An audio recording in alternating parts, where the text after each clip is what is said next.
This is an extract from our AHK Hero Club. We have calls 3 times a week. Please like the video if you learned something. Write down the logic. I don't even write the code. I write the logic. I want to go in this sequence. And then I tell AI, okay, now that we have the problem solved and I have a sequence of steps that I want to do, let's generate a function that does this. Let's generate a function that does that.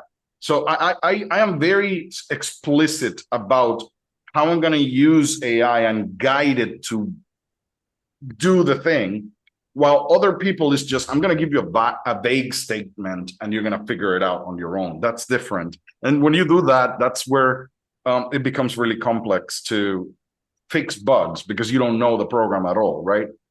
So I do agree with your main approach. The only thing that I would be kind of like wary of is how much of these decisions they pile up. That there are a lot of things. They don't look like much, but then in the end, there are a lot of things that in the end. Well, it depends on the task at hand, right? Every Right. task. Yeah, I would agree. Yes. And if it It was depends. so simple, you're right. We could have figured it out. We don't need to try to figure it Exactly. out. But sometimes, and again, it's the 80-20 rule. Sometimes you can still, even with a little bit of thought. And the problem is, here's the thing, is it when we're working for ourselves, we understand it. But when we're working for a client and we don't understand, like, have you ever gone to What they someone are and tried to doing, learn? yeah. How do you decide which was which? Well, I just know. And you're like, well, but break down your reasoning. They don't know. They like it's so hard to draw that out of them. And my thought is AI would probably be better at identifying how it made its decision, right? And explaining it to us. Right. All right. The one thing, actually, and it is interesting. I love using AI to come up with different approaches to the same problem. And I think you mentioned this before, in which you were saying, um, go ahead and use AI to give it to different models and see what they come up with, right? So one of the interesting things that come up, I don't know. Can I share my screen for a second? Yeah.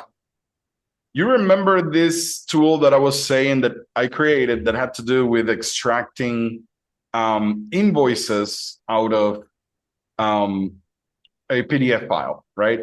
Yeah. So it would try to get information out of this. And yeah, I went on the normal human linear thing. Okay. Okay, so this has some information that I want. Let's go ahead and give it to AI and have AI extract this part. But then later on, I started kind of like explaining it a few things, and I was like, "Hey, can you tell me if there's a better way of doing this?" And while I gave it some images, it just asked, "What is that QR code over there?" And then I realized, You got it. oh, Yeah. that QR code probably has all the information that I want. So then I realized instead of me having to extract the text using Yeah. AI or OCR or whatever I was trying to do, Yeah. You got everything. maybe I could use something to try to extract the QR code Yeah. instead. And that would probably give me, and then in the end, to your point, then I just made it an 80-20 problem in which 80% of the job is done by the QR code. And Yeah. then you find some of those physical things that do not have a QR code, but they're less than the normal ones. Because when I started scrolling, a lot of them had the QR code somewhere, even at the bottom or whatever. So most of them had a QR code at the bottom. Some of them didn't have it. So then I realized, hey, why don't I just use one of the scanning tools available to just try to extract the information out of the QR code, which is more reliable than trying to do OCR, right? So Right, because it's all formatted already, right? Because when you extract it from the QR code, it's already in some kind of data format, right? Because it's not only that, there is also entropy management is something that is happening in QR codes. So a QR code, the data is duplicated. right. So if one part of your QR code is incorrect, it still fixes itself. Yeah, you're right. That's the good thing about So, the QR code, right? right. So that's the good thing about QR codes, right? And then I think it was, yeah, it was with, I had a call with Ryan, Thomas, and Kenneth. And someone mentioned just have it's not going to help you, Isaiah, but someone Right. mentioned when you're generating QR codes, if you can stick to uppercase and I think numbers, you can greatly reduce the size of the QR code. Like you can have a subset, almost like ASCII instead of Yes. UTF-8 or something, right? And I'm like, oh, that Right. so it's more reliable and smaller. Yeah.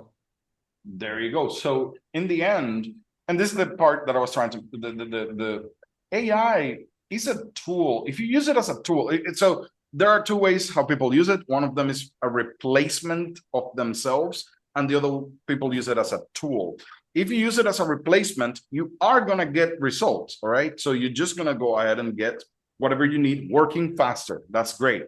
But when you use it as a tool, what you do is it just enhances what you're doing in a way that might come. It just is great for me in the sense of coming up with different solutions to the same problem, figuring out why a very specific solution is not a good idea, and all of the other kinds of things that in the end it does not fully replace you, but it makes your code better. If you're trying to be a good coder, right? That's I would say that's a better way of using AI. But if you don't want to be a coder, yeah, don't go that route. That's not what you're gonna do. You're gonna do the vibe coding stuff, like in which you just specify stuff and then let AI figure out the rest. But if you do it in steps, that helps a lot. First plan. Now grab the first part of that plan and tell AI to build it. Then the second part of that plan, and so on and so forth, instead of just handing a very vague prompt and say, okay, go ahead and build me an app that makes me $10,000. Like, Yeah. yeah, great. And again, treat it like a human, because you wouldn't go to a human and be like, "Hey, Isaiah, make me a tool that'll get me $10,000." Like you got to have a clear, strategy and plan. All right, let me Right. make the video up here.